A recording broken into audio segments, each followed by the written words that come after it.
But I don't know if you're aware of this. Columbus was a little bit of a villain. Sorry to break it to you, but he actually used his understanding of science to quote unquote predict or threaten the indigenous with an eclipse. Welcome back to Coin 2 in this series. We start in the year 1482. It's a situation that demands keen attention. For 10 years, a bloody battle has been waged between the King and Queen of Spain and a country called Grenada.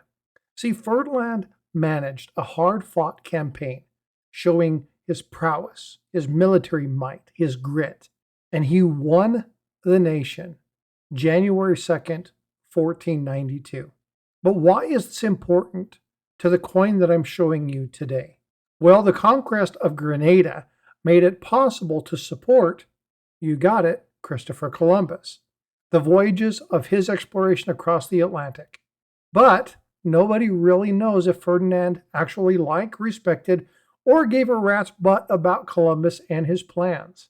See, historians can't confirm the trip that Columbus made to the New World was actually his first.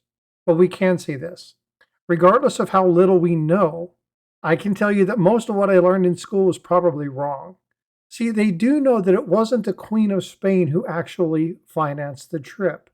There was a sum of 1.1 million maravedis. Now, these are coins that came from funds from the Santa Hermandad, or the Holy Brotherhood. Now, Ferdinand did assist in things like papal conglomeration and making sure the Pope would condone it, making sure they mapped out the development of the voyage, worked on the ship structure. So he did a lot of coordination, but really that's it. But the lady on the coin obviously isn't Ferdinand, it's Isabella. So as a schoolboy, I learned that her offering was a pledge of jewels. I think many of us probably heard that. The purpose was to finance this amazing expedition in which they were curious and they wanted to learn about the New World and see if there were any riches that could finance an ongoing war. Well, Columbus was only really able to secure minimum funding. And guess what? Most of it wasn't from the King and the Queen. But the King and the Queen, because of their placement, did get the accolades of the journey.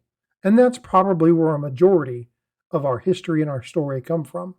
See, plans were drawn up April 17th, 1492, and were presented to the court. Now, Ferdinand, as stated before, along with Columbus, had hands in doing this, but Isabella did too. The New World was explored as a result of that battle that happened with Grenada. But as a result of that decision, and with papal confirmation, the new land was annexed to Castile. This was a customary thing. Now, history stated that Columbus was to report back to her the findings and the whereabouts, but honestly, they already knew that. They'd already experienced war in the region, and they kind of already had a feeling. What they didn't know is what they would run into with the people. But they already knew there was a great importance that Spain would have in offering things to the New World, i.e. faith and religion would be one of them. Riches, yes, but land was another major factor. But I don't know if you're aware of this. Columbus was a little bit of a villain. Sorry to break it to you, but he actually used his understanding of science to quote unquote predict or threaten the indigenous with an eclipse, and actually almost killed the entire population of indigenous because of it, only to fund his return voyage home. Now, this brought a whole series of problems back to Isabella. Now, she was a little bit more gracious than that. She didn't engage in as much villainy as Columbus did. In fact, she actually showed a lot of grace and mercy when he returned back to Spain with people he had captured or put as an indentured slave. Now, she actually ordered that some of the people he brought back be released. And through the remainder of her life, she continued to be concerned about the welfare and the well-being of the Indians in the New World. She did this all the way up until her death, which occurred in 1504. So why was Queen Isabella chosen to be on this coin? Well, I can't tell you exactly why the artist chose them. But I can tell you this. From my vantage point, the kindness that she showed to the indigenous people of America definitely warranted her position. I think it was a place of honor, and in my opinion, I think she's deserving of that honor. And many other people do as well. In fact, this is one of the most collectible pieces in the collection. Now, there's some other ones that are here, but mind you, this is the only quarter in the set.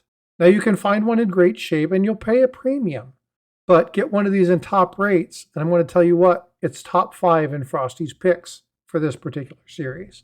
So thank you for joining me in this discussion today. And stay tuned next week when we talk about the Lafayette dollar, or coin 3 in the series. If you haven't already done so and you've liked the first 2 videos, please do me a favor. Subscribe to the channel.